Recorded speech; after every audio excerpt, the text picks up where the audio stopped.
They're really treating it like a threat. And one of the things that can't be attacked is your self-custody Bitcoin. And one of the things that can be attacked is the ETF. You can't be exposed to that. That's my view. It's not a good idea. And by the way, that'll hit MSTR too. It'll probably hit other stuff as well. Friends and enemies, welcome back. Canadian Bitcoiners podcast. Friends and enemies, welcome to the CBP. Want to be better informed? Listen to Len and Joey. Spots is taken care of right off the top. Bull, Bitcoin, and easy DNS. The media is feeding the slop. It doesn't matter what topics discussed. Quality entertainment and information you can trust.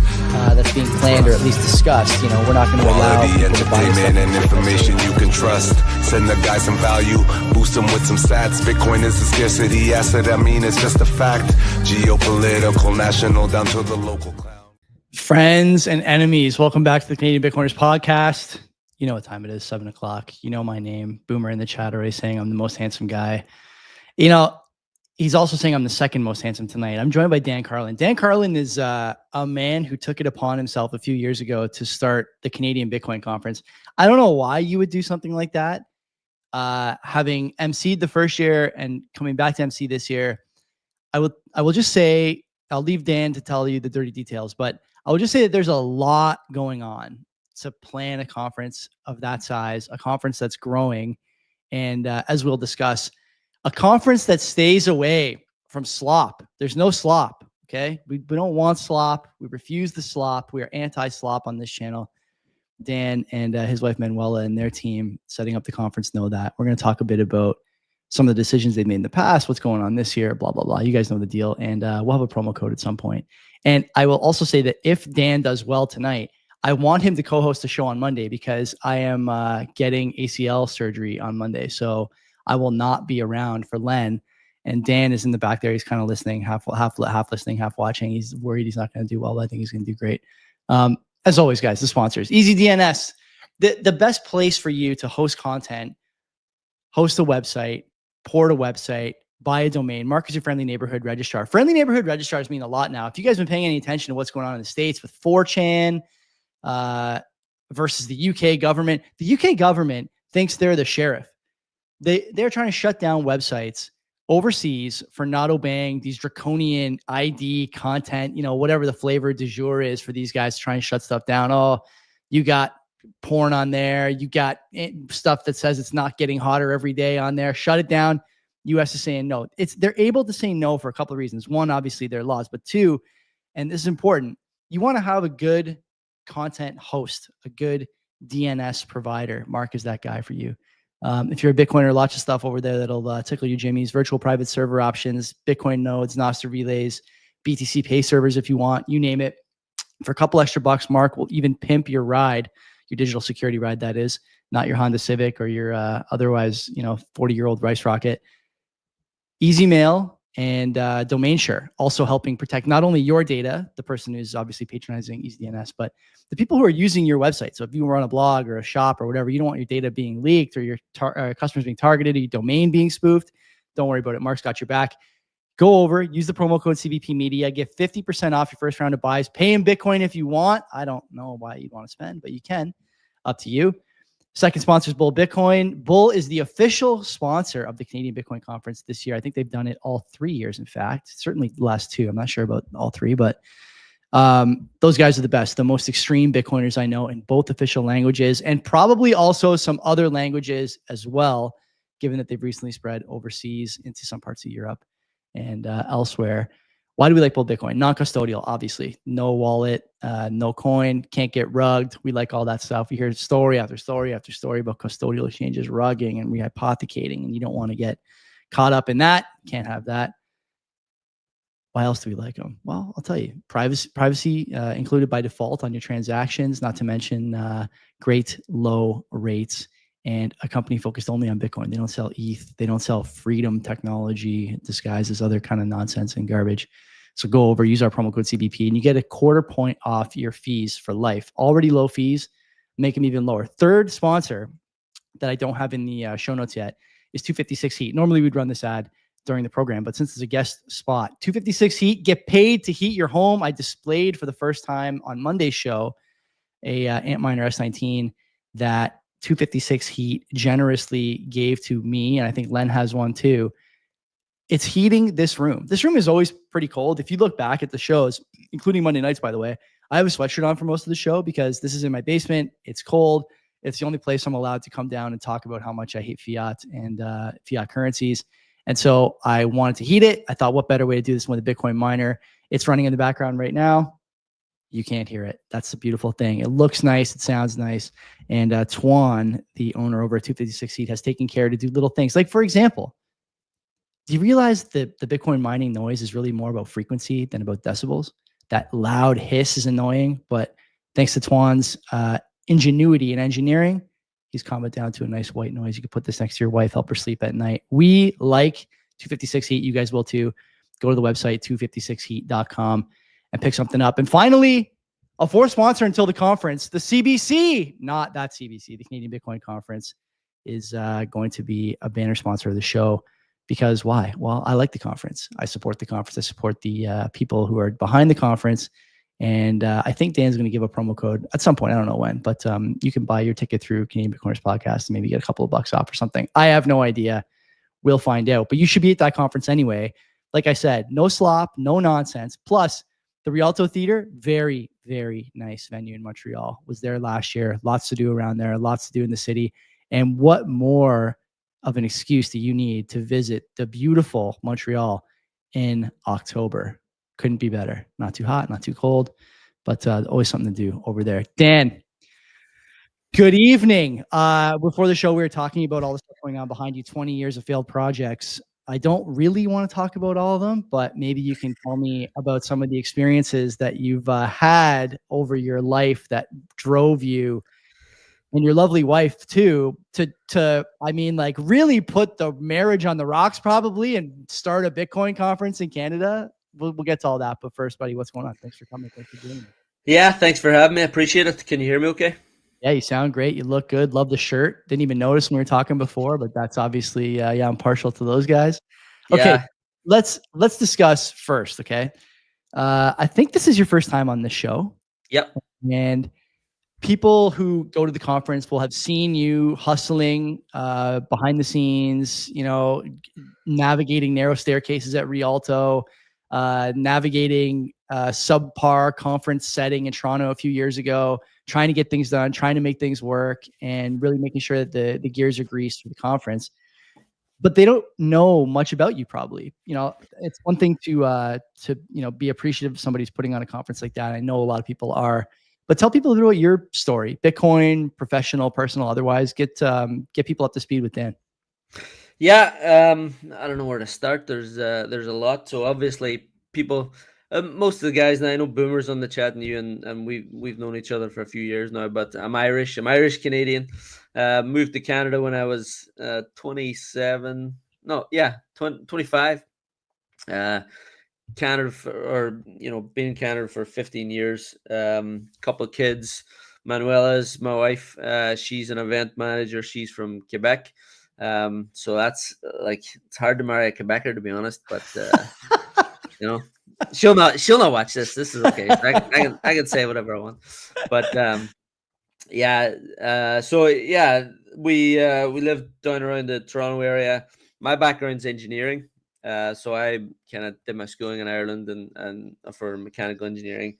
Worked in a lot of buildings. Probably most of you guys know down around 900 Bay, and worked for the TTC and worked for I've talked before about different levels of government, like municipal government and school boards and things like that. Working in old buildings. So that's my background. In Bitcoin, I actually got into real estate first. Probably like I was like a lot of people.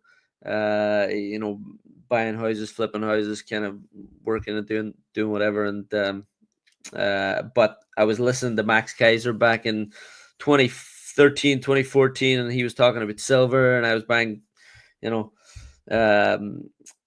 silver bars from Toronto Bullion, down around 500, some Young Street to those guys, and there was like Brinks trucks coming to my house and stuff, fucking all these. It was only like it was about $2,000 worth of silver, but they were, sending these fucking Brinks trucks. So that was that was the early days investing outside of like real estate. But then, obviously he started talking about Bitcoin, and that's where I started to get into it. And you know, like everybody's story, everybody says, oh, if you got back into Bitcoin back then, you're minted. But, you know, I wasn't leveraging massive money into it back then. Obviously, you know, like a lot of people, you didn't know what you didn't know or what it was going to be like.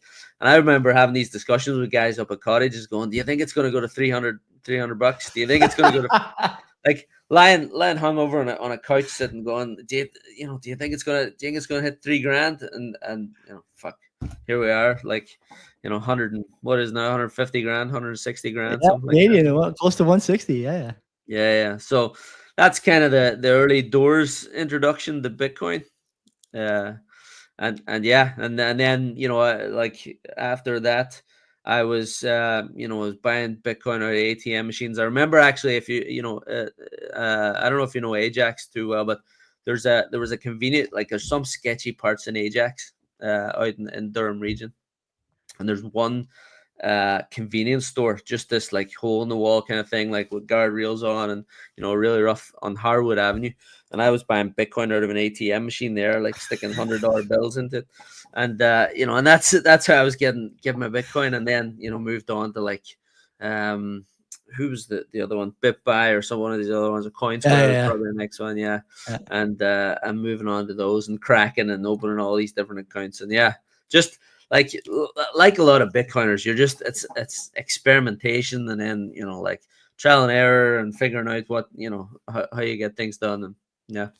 Before we get into the conference, I'm always curious to know, because I remember what it was like for my wife when I first told her I was buying Bitcoin. We had just bought our first house. To say we were house poor, Dan, would be like the understatement of the century. And I was not piling money into Bitcoin, but definitely felt like it at the time. And so I want to know, like, obviously you and Manuel are working on the conference together now, but what did she think when you told her, listen, the Brinks trucks ain't going to come anymore, but I am going to be spending some time cruising into Durham to hit this ATM. It's like almost, if I was a woman and I didn't know like what my husband was talking about, I would think he was cheating. I would be on the Facebook groups. I'd be like, this guy's out there. He's paying pros. He's bringing cash everywhere. I never see the Bitcoin. What did she think when he told her that? Yeah, she was pretty like, yeah. The funny thing was though, hiding cat, like, see, when you're doing when you're working in real estate, trying to flip houses and renovating and doing stuff like that, there's a lot of cash going about. And like, I could have been cheating, you know. She wouldn't have known, because like, you're just like, you're taking cash out, paying this guy, paying that guy, you know. So, like she would be none the wiser. But you know, yeah, she was okay. But I think actually there's one point where we'd done all right on a house, and I was like, this is 2017. I said, look, I want to YOLO into Bitcoin, and she was like, nah, I'm not buying it.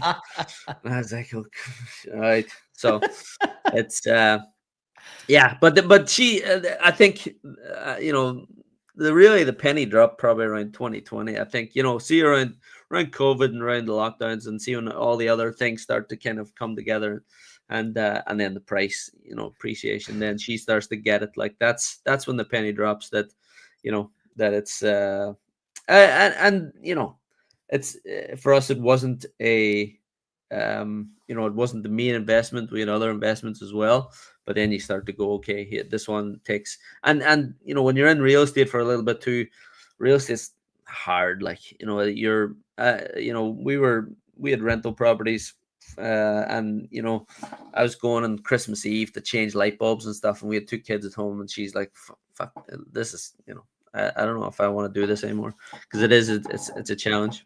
Yeah, it's a bit of a grind. My dad used to have real estate properties when we were growing up, and we used to get messages from people, just like the weirdest kinds of ODSP recipients, and like God knows what else was going on with these guys, all sorts of weirdos, but not for us to worry about now. The conference. I mean, when people think about conferences, okay, anyone who listens to this show will know that I'm pretty friendly to the conference scene. I don't really have a problem with like the Bitcoin Magazine conference. I don't have a problem with BTC Prague or these other conferences that I think do, you know, to be honest, fall victim to a lot of, we need money to run the conference, so how are we going to get it? Well, we'll take it from people who we would otherwise not ask for money from, and allow them to share what we think is probably a message that's antithetical to the mission, and it's, you know, sort of a deal with the devil, but at least we can put Preston Pish and Michael Saylor on stage, whatever, right?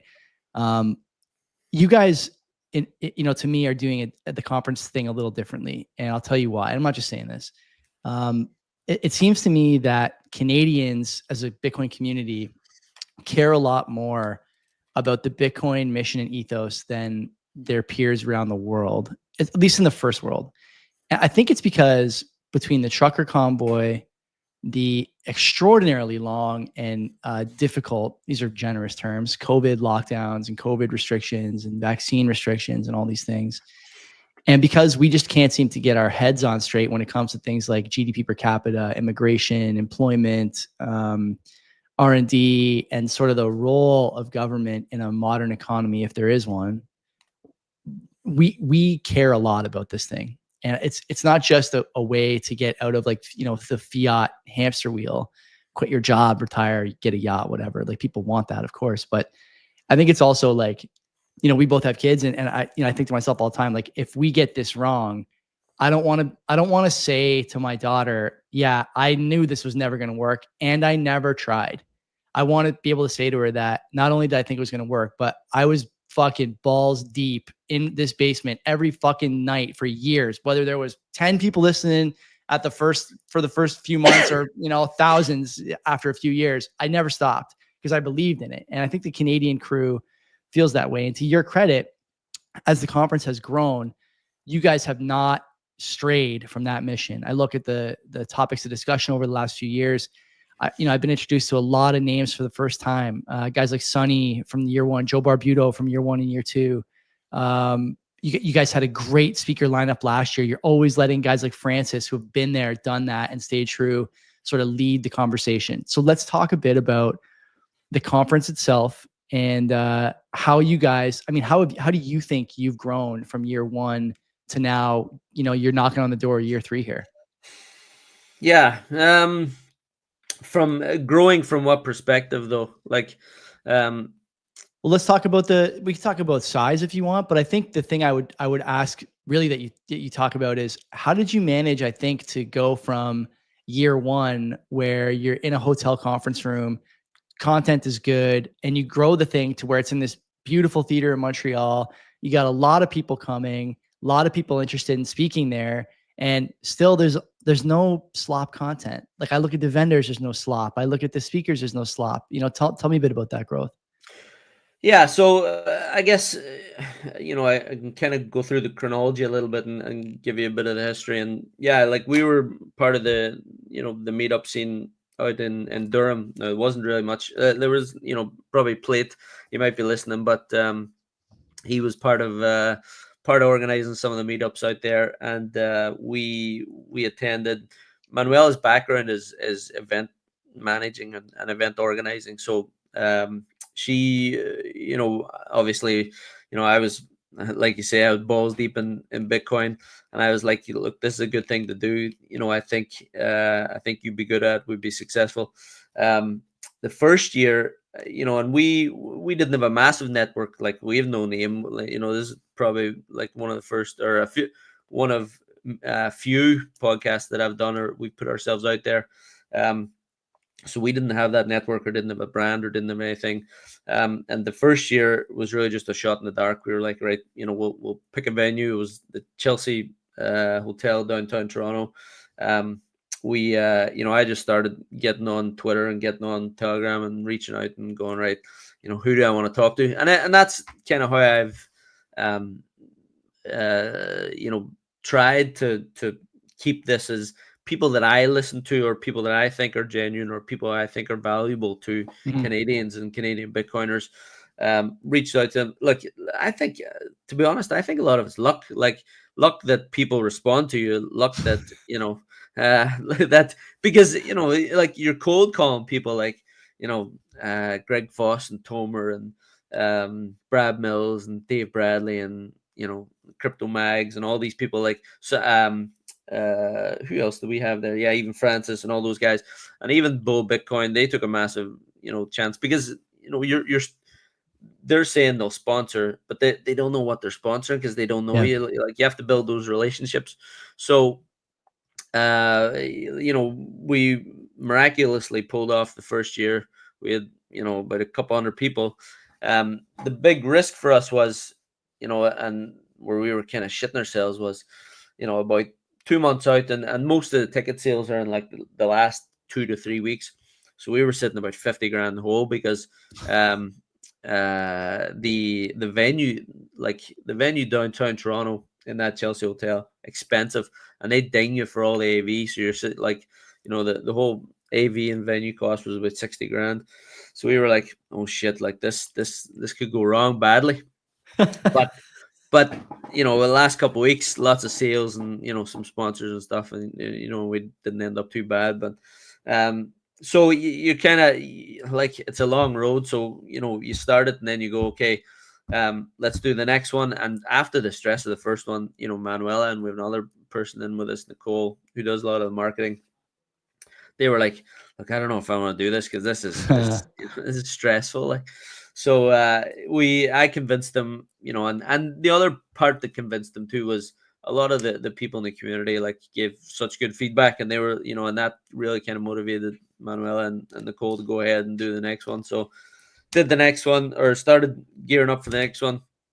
Same thing, just reaching out to people, leveraging connections, all that kind of stuff. We had obviously Safety and guys like Cedric Youngerman, Lawrence Lepard, all these great speakers for the next year. And it's and even that was a little bit more, still a bit of a struggle because you're moving, and you learn things too, because the first year in Toronto, it was the hotel setting is not a great setting for the Bitcoiners that we want, or that we is our base, I guess, or our grassroots movement. And the Rialto Theatre just really, Manuela found that after she does a lot of site selections, she found it, and it really kind of resonated with a lot of people, and and price as well makes it much more sustainable for us to be able to grow the conference, and be able to reinvest in it. So yeah, that was the second year. We added like Simply Bitcoin to do live streaming and doing the news desk that they had. I talk so much shit about Simply Bitcoin on this show. You know that already, but I was just reminding people about that. Yeah, no, but listen, they did a good, like I watched some of the stuff, the news desk that they did a great job. Like, it wasn't slop. They were interviewing speakers, they were interviewing vendors, they were kind of taking the pulse of that conference day by day, especially because in that sort of I don't want to call it a mezzanine, but there's an adjacent sort of room there. Yeah. Where the vendors were, where speakers were hanging out in between slots, let's say. Yeah. And yeah, I thought overall you guys did a good job. I want to ask you two things here. So, and then we'll get into year 3. I know you were about to get there, but before we do, you mentioned a couple of things there I want to touch on. One is the reinvestment in the conference. So I think a lot of people don't realize that, as you mentioned, really it's your money on the line, that someone's credit card has to get charged for all these things, and ticket sales and sponsorships come in slowly. It's a trickle. Like you mentioned, the last few weeks, you might get a bit of a boom, but you're still on the hook for that money. You guys are doing break evens, and then maybe last year you make a bit of money, you're reinvesting it. Talk to people about what it means to reinvest in a conference like this year to year. Yeah, like year to year, like the first year we were down, so we were in the negative. Last year we just about broke even. The reinvestment, but I mean, what we're seeing this year is because you kind of build those relationships with the vendors, with some of the people that I see on here, Boomer, Benjamin, those guys. Like when you build those relationships and they know you're genuine, they know you're doing things the right way. They bring in people, they buy tickets early, and that allows us to kind of front run then some marketing. So we're, this year we're investing in, like, we're trying to bring in a little bit more of the white collar crowd, I guess, of the business type. They want to see, they're all about, like, Bitcoiners are all about, for the most part, anonymity. Obviously with fucking wrench attacks and whatever, and shit that Bitcoiners, the white collar crowd are more interested in networking. So we're going to put some money aside and do, like, there's networking apps you can use there, but they're also in those networking apps we can get more interactive because they allow for asking questions during the conference. Do you know what I mean? So you can go into the app, you can, you know, type a question in, you know, put it up there and it brings up on the screen, and then the people can answer it. So there's Sick. things like that. Yeah. And even you know, helping with some of the we've been talking to David Sadange and some of the guys from Montreal who are we're going to be putting some budget aside to you know, do some marketing in Quebec, you know, digital media, that sort of stuff. So really kind of doing the outreach there as well, putting some money to actually join some organizations about, you know, membership, that sort of stuff. There's an organization called CASA, CASA, Canadian Association of Alternative Strategies and Assets. Huh. So like getting in with some of those organizations where you can have a voice or you can have a presence, and kind of sending some of those people where, you know, that some of the great people that we have in our network, and send them to those meetings where they can try to orange pill some of those people and bring them to the conference as well. So that's the kind of reinvestment that we're trying to do, because I think really the challenge for us, you know, I think the challenge overall is moving things forward for, you know, for Bitcoin in Canada. Like it's a massive challenge, and it's really fragmented. That's kind of the thing. It's a big ask of a conference organizer to move the Bitcoin mission forward in a country the size of Canada. You guys, I mean, for the attendees, it's, you know, 4 days of fun, speakers, meeting people that they've seen online, met on Twitter, whatever. But for you guys, it's I think got to be a year-round engagement at this point, right? You might take a few weeks off, but I'm guessing you have a more year-round schedule than like an NFL player, probably, right? I don't think you're going to Cabo for a month at the end of the season. I think you're probably taking a few weeks off and then getting back on the horn. Yeah. No, well, it's not too bad. Like the shit after the first, like Manuel always talks about, you know, you get the event high. I don't know if you know, you kind of and you get people that come back from conferences and they're like, oh shit, that was amazing. They get all the energy, but like it's draining. Like I saw a video of myself after the one last year, and I was like, oh yeah, I'm gonna, you know, because you know, you can't have a few beers, you can't have a bad night's sleep because you won't be on the ball. So I was like, right, Sunday I'm hitting the beer, and I couldn't move. I was absolutely wrecked. So and then you're kind of coming out of the conference going, right, the energy was unbelievable, that was amazing, like I want to do this, you know, I want to grow, I want to do this, I want to do more education, I want to, you know, do more events. And then you're like, all right, you know, you start to realize like it's like a come down. You're like, you know, the big crest and then the big fall. So yeah, it's a labor of love for sure. You gotta want it, and you gotta be willing to take that come down, because it comes no matter what you're doing, right? If you're running a bit of a high after something like that, it's not gonna last forever. Sorry, I was gonna say that the time off, like once you kind of get that, and you go, right, I don't have to talk to anybody, I don't have to message anybody. We take like 3 months off, and then then get it out again. So it's probably about 8-9 months. It's not the whole year. That's still a lot, man. And you know, it's something that I think a lot of people would not be willing to undertake. Certainly not with no guarantee of return, and it's probably a lot of hassle too, I would guess, but we can get into that in a bit. You're coming into year 3. Year 3, big year. You have the rookie season, goes okay. You come up, down a little bit. Second year, you guys break even. This year, you're back at Rialto. I've seen the speakers list. I won't share necessarily who's going to be there. I don't know how much you guys have shared, but it looks great. And I want to know what, you know, sort of creative directional changes you've thought about, some of the rationale that went into whether or not to bring somebody back, for example, or leave somebody on the sideline year to year. I know it's difficult, that decision, for a number of reasons. There's obviously, you know, availability considerations, things like that, but also Bitcoin's culture moves so quickly. Like obviously now you go on the internet and you see nothing but MSTR and treasury talk. And, Ben Schmidt and I have had this discussion in DMs, and I think we had it at dinner last year too, and a few other places over the last little while. But like, it's like, the thing that's important when you're booking the speakers might not be important when the conference happens. And so you guys are thinking about this kind of stuff while you're deciding who to bring in. How are you making those decisions? How difficult is it? What are you guys looking at and thinking about? Yeah, we're thinking about, or for me, I mean, it's mostly on me, but I mean, I like to reach out, and you've been part of the discussions where I've reached out. I've had you and Dee and Dave Bradley and some of the other guys like that. I'm lucky enough to have a bit of a network now that can give feedback on who we're going to bring in or what we're thinking.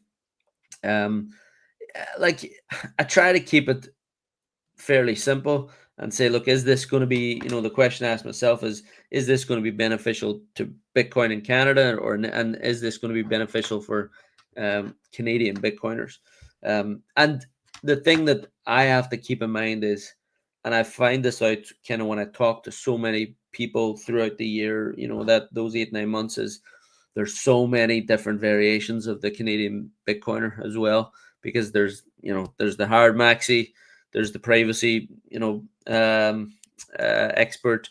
There's the guy who wants exposure to, like you say, MSTR or Canadian securities or Canadian Bitcoin treasury companies or whatever.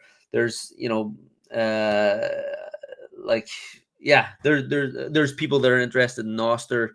There's people that are interested in Freedom Tech. There's people that are interested in the cultural side of it, the ethical side of it, whatever. So you kind of have to put your hat on and think, right, are we going to kind of be able to give something to everybody, How do you decide? I mean, this is maybe not the first year, but it's the first year you've explicitly said it, at least to me, that you're going to try and balance the suits and the plebs in the same room. This is not an enviable task, in my opinion. I look at, even on, like, when we talk on Monday nights about some of the stuff going on with MSTR and some of the treasury companies, and the sort of TradFi, let's call it reluctance to jump into Bitcoin, or to at least give us our props that we were right for the last decade plus. I don't know how the suits are going to react to being in a room with a guy whose name tag says, private pleb or plate liquor or boom dust, or, when that guy's like, Todd Reynolds Fidelity, or, you know what I mean? Like, what is the, like, what is the line, the ticket line going to look like? What is the urinal row going to look like? And how are you guys going to figure out, like, how to appease both audiences? Are you willing to say that the suits are going to have to adapt a little bit, or is this going to be a true, like, 50-50 yin yang, and you're just going to hope for the best? This is a punt. This is a last minute punt, I guess. And no, you're right. It's a bit of a 50-50. To be honest, I have no idea how this is going to go. But I think I'm lucky enough that I've had a bit of a foot in both, worlds. Kind of like a lot of people, where you've like you say, plate liquor on the is going to meetups and burning down the government. He's literally going to meetups and talking about Bitcoin and how he only eats, like, eggs and ground beef. And so you got this guy on one side, and you got, like, Mr. Prudential Equities broker on the other side. Good luck. Yes.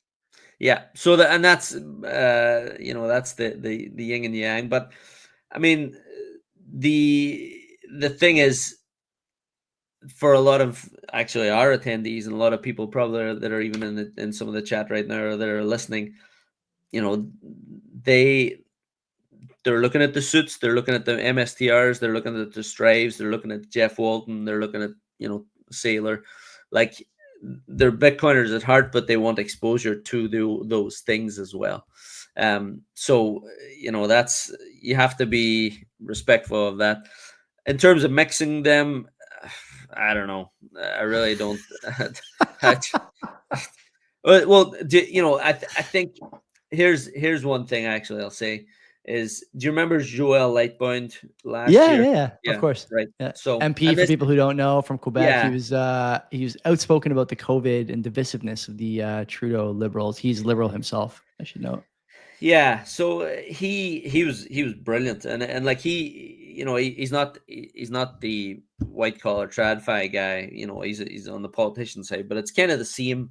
It's the same kind of cut from the same cloth, I guess. Going into corporate boardrooms and talking very nice to each other, and not used to like you say, guys with pseudonyms on their name tags or whatever. But he did a great job. I think his speech was unbelievable. He came in, was really excited. I heard some feedback. Like I've reached out to him this year, and to see if he would come back and do something similar. But I guess he's Carney's right hand man now. So I don't know if he wants to kind of put himself in that position. And he's declined us. He said just straight out early on this year that he wasn't going to come. But I've also heard some things last year that he may have got a bad experience at the conference last year. I don't know if someone gave him, was giving him shit, or, was rude to him or whatever. But no, I don't know how true that is, but that's kind of some of the feedback. So, like, I don't know if that's a good thing or a bad thing. And the thing is, if for me, if we put a bunch of these guys up on stage, even the treasury companies, and they get, they have a bad experience, or they're, blindsided or embarrassed or whatever, they don't want that either. So we got to kind of try and manage that, where we don't do that to somebody on a personal level, because you really don't want to do that. Like, it's pretty shitty. But at the same time, we need to hold people accountable if they're doing shitty things. So it's trying to find that balance. And like I said, I have no idea how it's going to go. So we'll see. We'll soon see. Maybe that's a good advertisement. Yeah, I mean, if you want to see a bit of a powder keg on stage between Jeff Walton and I don't know, Francis or something, Dave Bradley, I would say. Yeah, come on up. You'll have Jeff there in probably an orange tie, and Dave there in a cowboy hat, and we'll see what happens. Yeah. Okay. So let's talk a bit about sort of the philosophy around this stuff. You mentioned that the conference, in your view, is something that needs to move Bitcoin forward for Canadians and be valuable to Canadian Bitcoiners specifically. What do you think is the most important thing in terms of moving Bitcoin forward in Canada? I mentioned earlier that I think we're partial to this thing for a lot of reasons. I'm curious, like, what do you guys view as the most important thing thematically to drive Bitcoin forward in Canada? Geez, that's a difficult question for me to answer. To be honest, I know a lot of people maybe don't agree with this, but I think the political road, as much as people think burn it to the ground, that it doesn't work for you, I think you have to play within those rules. You have to play within, you're given, or they set the rules of the game. We have to play, whatever cards we get, we have to fucking play with them. So trying to engage them at our level is important. And doing it before other people do it, and get the ear of those people.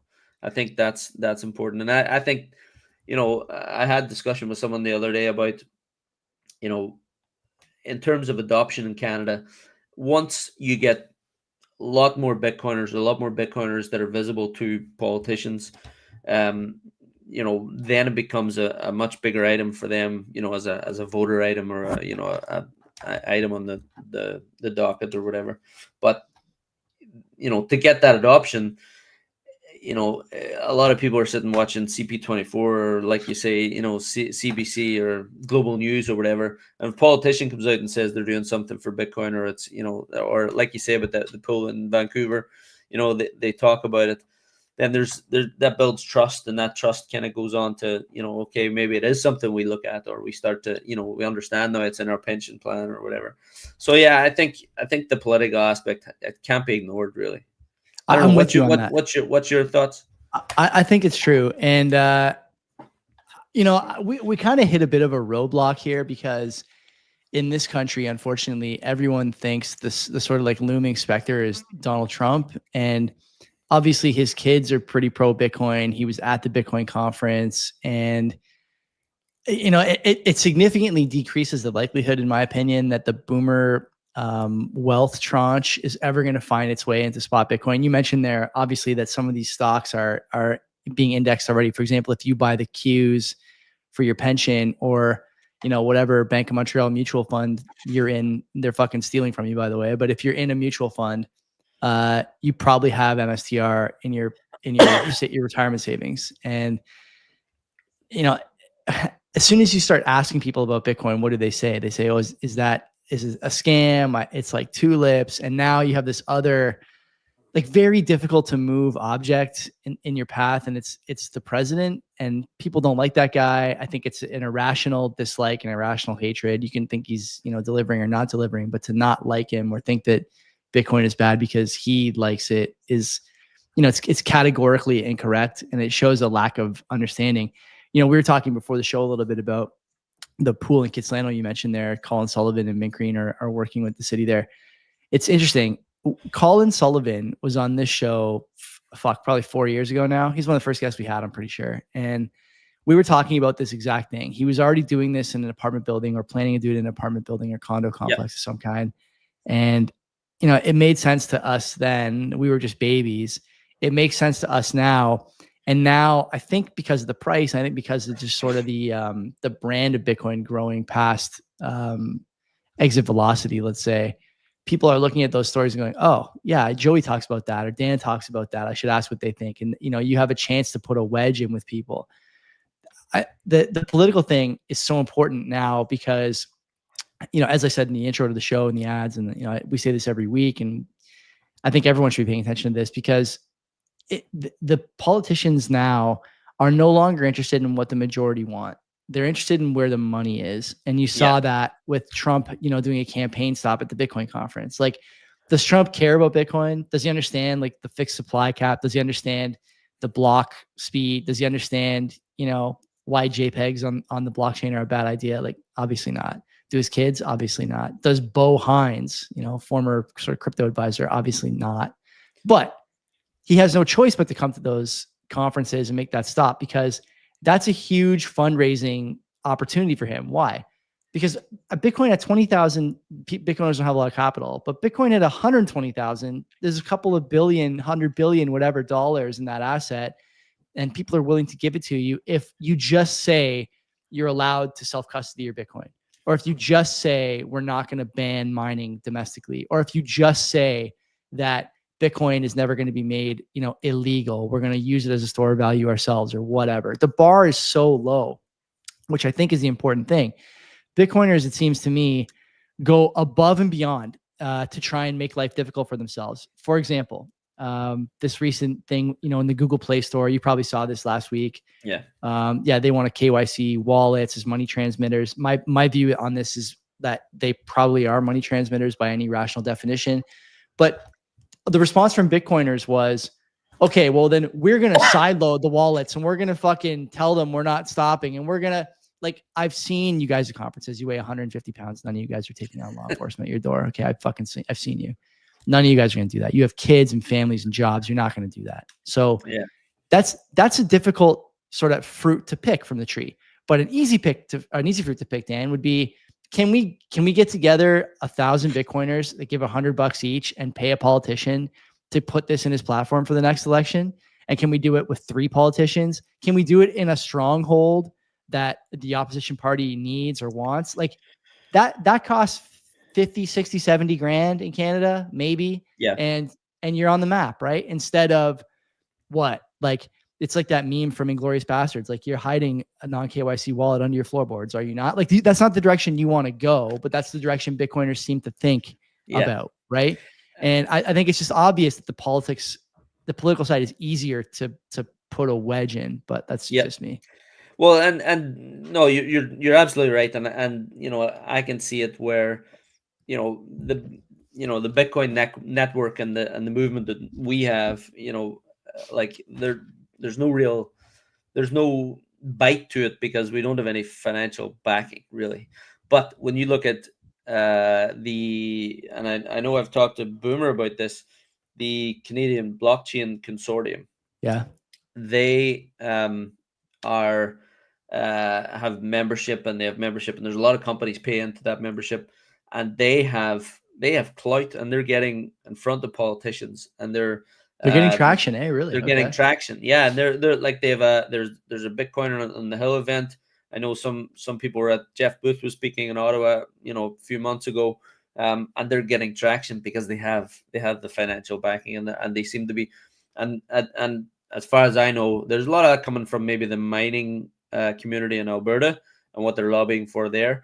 But then there's also some of the other organizations in Canada that are Bitcoin based as well. So like, yeah, that's where I think we need to be, as Bitcoiners need to be part of that, or that discussion as well, and need to be sitting at that table. I think you're right. Like, what about like the Bitcoin Coalition in Canada, Mills and Scott Wolf and a few others doing good work there, and like they're I still think kind of in I don't know, they're in the natal ward still, but things are looking good. They'll be coming out of the incubators at some point, and that's a good group of guys who have a bit of background. Scott's got a good feel for the politics of the era, and Brad's obviously a guy who's been around the space for a long time. I'd like to see them do some good work too.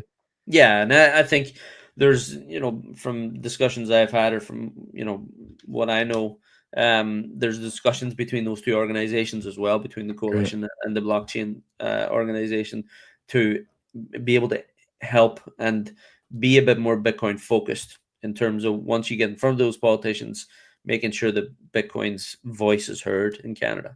Do you think kind of thinking to myself here while we're talking, you mentioned Lightbound last year. That was a really nice get from you guys, I thought, because he's obviously a local MP and a Bitcoiner and a freedom maxi, although now it looks like he's a prime minister in waiting maxi, unfortunately. Yeah. But I struggle sometimes with this idea of whether or not we need to see a conservative government win the election to drive Bitcoin forward in Canada. And it worries me because I see big right-wing influencer accounts in Canada tweeting just the most retarded shit constantly. I saw Pierre Poilievre won his by-election last night, like landslide, predictable, easy to see coming landslide. And accounts like Truck Driver Pleb are tweeting out these, guess who's back, Eminem videos with Pierre Poilievre dubbed in. And I just think they don't get it. The right doesn't get it. And so am I wasting my time thinking, about I could influence a conservative politician if one would just win, if they would just get the government, and the liberals would move into a minority position or worse or whatever. But I don't know if it's actually true that we have to wait for conservative politicians. And I think that's costing Bitcoin in this country as well, that we're constantly aligning with people on the right, when really, like, it kind of is the left that has a mission that's more friendly to Bitcoin if they understood the asset. Like, how can we protect people's savings? Like, we don't need to give another handout to people. We don't need to announce a tax cut that's going to save people like $220 a year or whatever that, pitiful, puny number was. We could just tell them to park $5 in Bitcoin every month, or like, whatever the case is. Do you guys give that any thought? Do you think about that personally? Like, should we be waiting for a conservative government? Am I crazy that the liberals might be the party that's more vulnerable to the message? Yeah, I don't give any thought to that, really, because I don't think it matters, really. Like, I really, whether it's liberal or conservative, I think they take their marching orders from whoever's paying the most, or whatever the money is going to. Yeah, I don't think waiting for a conservative. Sure, Poilievre hasn't mentioned Bitcoin in the past, 5 years. Yeah, 5 years, but I've heard rumblings now that he will be having sit downs with some organizations to talk about these things in the near future. Is he free in October? Do you know? Have we talked to him? I'm trying to get in front of him, but I don't know. Like, again, that is that going to piss off a bunch of people that hate him, that's come to the conference? Is it going to be valuable? I don't know. It's hard to say. I know, like, he did an event with Sat Street in Toronto before the election, but it wasn't really, it wasn't really that well publicized. It was a fundraiser. There was a bunch, like, there was loads of Alberta-based mining companies there. So yeah, he did an event. But in terms of your question, do you wait? I don't know. You can't wait. Like, wait for what? Wait, and then it doesn't happen again.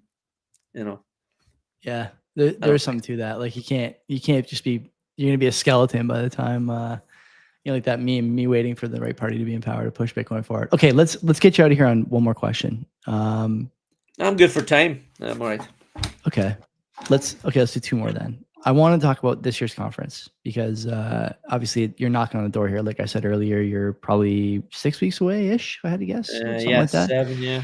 Yeah. So, you want to get people hyped up. You've shared some stuff about the conference already. Who are the speakers you are most looking forward to? And who do you think the speakers, the first time attendees, should be looking forward to the most? I like myself a good old Lawrence Lepard. He's the steady hand. Lawrence was there the first year. Great guy. Like, as soon as you kind of say you're running the event, he's like, I'm in. They was there that last year, gave some great clips, did some good talking points. I think he used some foul language on stage, but it was pretty funny. But yeah, Lawrence is brilliant, and if anybody wants to, any newbies are coming and want, and he crosses both divides when you talk about the the pleb Bitcoiner and the kind of the white collar people as well, because I think he's talking at some of the treasury events now as well, where he knows that world, like he knows what's going on in there. So yeah, he's brilliant. Who else? I think, like a lot of people, I don't know if many people know about Tomer. Like, I love Tomer. He's such a cool guy.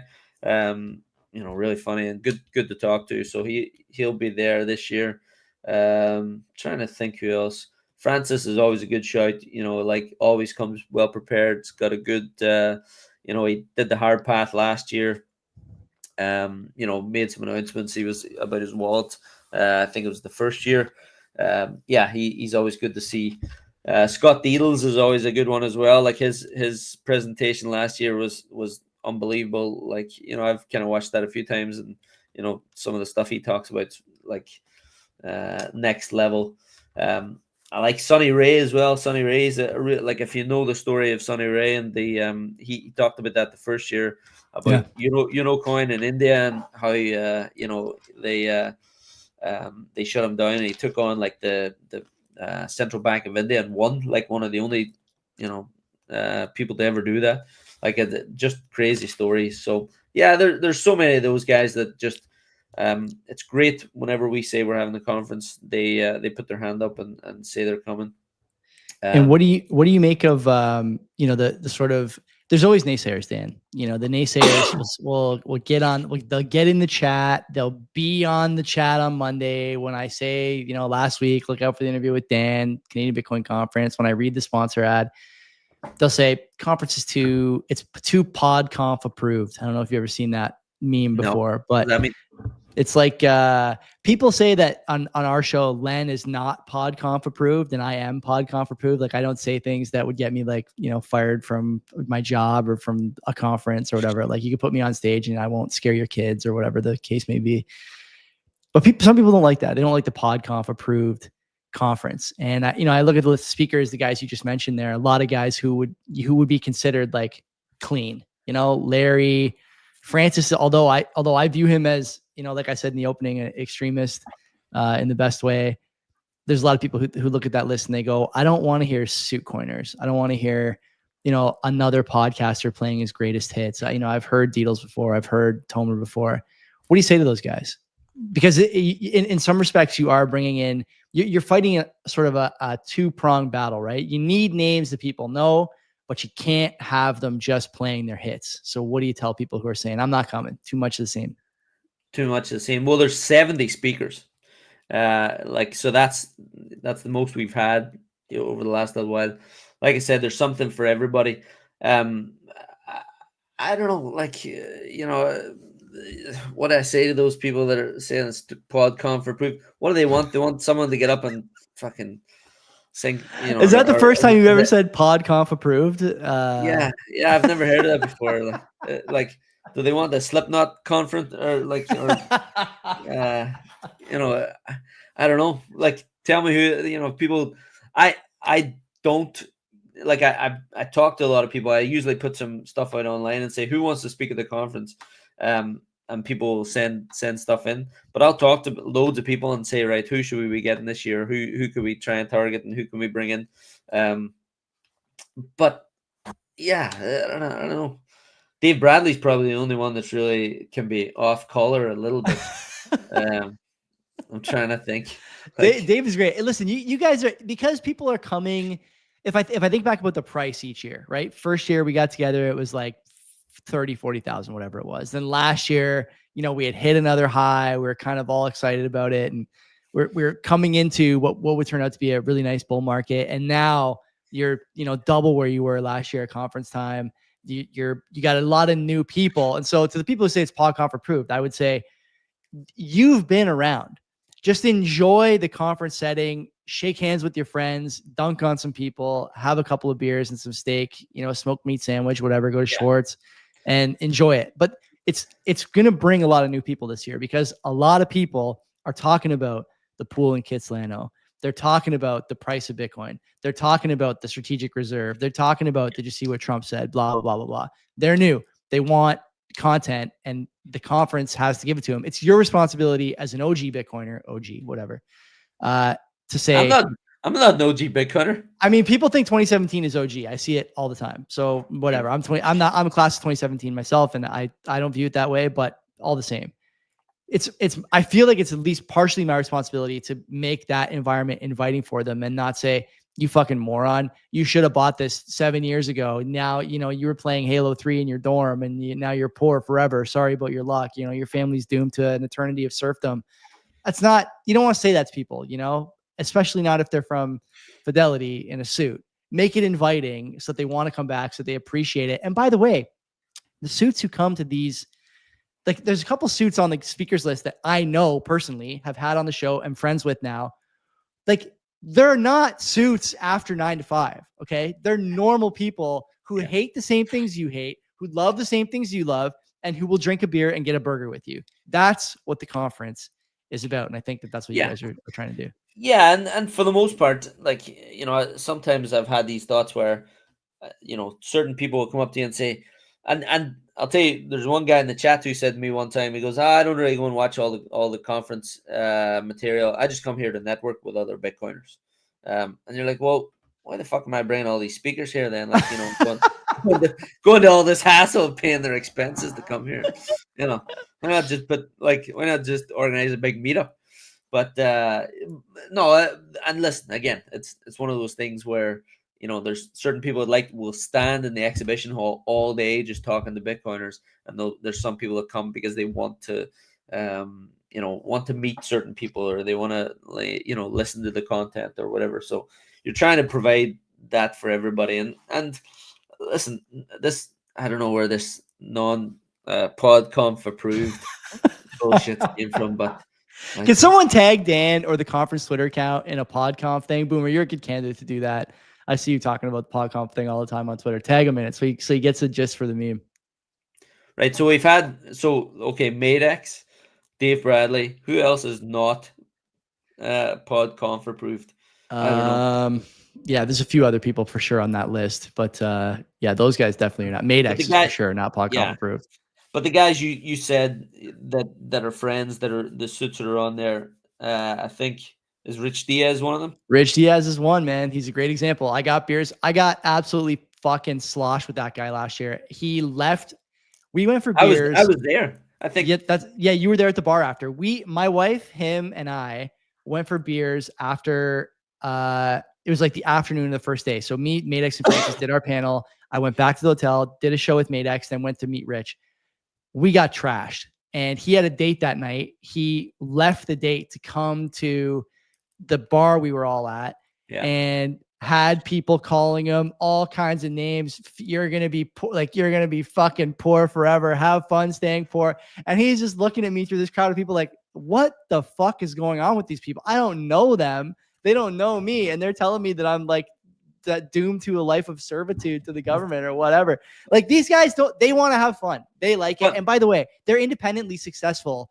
Like Bitcoin is cool, but it's not on the top of mind for them because they're independently successful. They want to hear what you have to say. Just don't be a dickhead. That's all you have to do. Well, funny you say that because you recommended, you should have this guy. And I've heard of the Looney Hour, but I've never really listened to it. And you said, bring this guy on. So I was texting him. I was going, hey, Rich, how's it going? Is there anything you want to talk about that's Bitcoin related? And he goes, I don't know anything about Bitcoin. I go, fuck.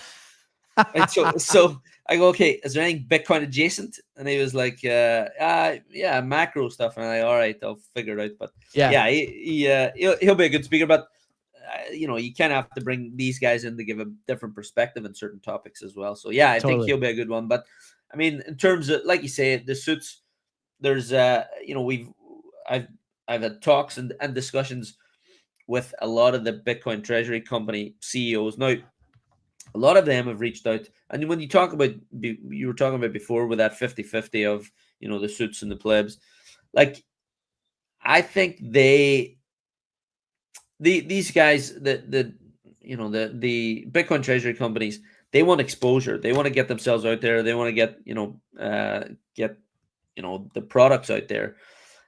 So they want to come to the conference. And that's been clear. Yeah. And they, they maybe don't know what to expect either. Like, I don't know if they've been to something like this or a Bitcoin conference before. So probably not. I don't know. So, but they, they've all agreed to come. And I've tried to structure some of the discussions for them in a way that, we put them with people who will ask them questions that Bitcoiners are asking. Where's the yield coming from? What's the governance look like? What's the custody look like? All those sort of things. Like, and that's, for me, that's what I'm trying to do so that, I don't get in shit for being a trumpet for Bitcoin treasury companies, and that's, I don't want to be that guy, but you can't ignore them. Yeah. Agreed. Okay, Dan, you've been great. I don't want to put you on the spot, but will you co-host Monday night? I think you should do it. Yeah, sure. Yeah. It's easy. You talk about some Bitcoin stories. Did you say Len is Len non-PodConf approved? Lon is non-PodConf. He is not PodConf approved. No. He's a wild card. That's what makes the show so good. So, okay, you'll be back on Monday. Tell people in the meantime where they can find out more about the conference, buy tickets. Well, before I go, I want to run through quickly the so for anybody who wants to play hockey, I don't know if you have any Americans for sure we do listening. Anybody who wants to play hockey, the American team needs some help. I think they spanked the Canadians. It was ugly last year. Because they had what is the guy's name? I forget now. Brandon Gentile, former D1 hockey player. He looked the part last year, apparently. So there you go. I'm not a big guy, and I was like, he's a big boy. Yeah, and someone introduced me to him, and I was like, holy shit. But so I think the Canadians, like, you got Corey and Tristan and John Mungo, and like a bunch of really really good hockey players on the Canada side. So I think the American side needs a few players. That's one thing. We got a Bitcoin for Business workshop. So we got, like I said, Scott Deedles, Bull Bitcoin, John Tellis, Andrew Klubein, who else is in there? Nathan from BTC Mentor. Yeah, I think Fitzsimmons. So we're doing, that's kind of aimed to some of the more business crowd, like hotel owners or, people who have capital, who don't know jack shit about Bitcoin, but want to kind of, go through a really fast understanding of how to accept it, what it means. That's the day before the conference, right? That's on the 15th. Yeah. Right. Okay. Oh, sorry, 16th. 16th. So that's happening. We got the mining workshop as well, which is happening from Decentral. So we got like 24 spots. I think there's a few spots left, but they do a build your own miner BitAxe. So they'll sit down with you. You got soldering irons. You got little magnifying glasses. They're going through. They're telling you, how it all works, and the really good learning opportunity. And then we get some networking events that night. So that's kind of the Thursday. Then Friday, Saturdays, all day conferences. conference talks, and then we got networking at night in both of those days, and then you're going to be hosting. Yeah, So it's gonna be great. Are you going to do a better job than Joe Nakamoto? Joe Hall's a tough act to follow. I will for sure. I like Joe a lot. He's never been on this show, but I consider him a good Bitcoiner and a good guy. And I watched him work the crowd last year. It was like I'll tell you what, it was a step above wedding MC, that's for sure. And so I'm going to have a tough act to follow, but I have some ideas, and I've already been compiling potentially embarrassing clips of speakers. So I plan on showing a few of those. Oh, like a highlight reel? Yeah, maybe also bringing some props. I have to see how I'm going to get to the conference. Part of me wants to take a train because I'm going to have a bunch of shit. I definitely am not going to drive it all, but I have to think about how I'm going to get some of the stuff there. Like, why shouldn't I make Larry Lepard do a 30-second kettlebell circuit on stage? Why shouldn't I make him do it? I should make him do it. Yeah. Deadlifts. Yeah. I don't know, Russian deadlifts or something. I don't know. Whatever. Squats. Yeah. We gotta figure something out. But I'm thinking of some stuff already. So I don't know. I don't want to put a hole in 100-year-old fucking stage. Like, that's Larry's problem. Larry's on Twitter all the time, Dan. He's lifting hundreds of pounds over his head. Okay, he's doing burpees and all this other shit. Let's put it to the test. Okay, I think those weights might be foam on Twitter. I'm gonna give him something that's cast iron. Let's see what he's made of there. Yeah. No, that'd be good. Yeah. Okay. So that's it, everyone. Thanks for coming. Dan, as always, pleasure to talk to you, buddy. And we will see you guys. I guess I will see you in probably a week or so, but Dan will be here Monday for more fun and excitement. Till then, take care of yourselves.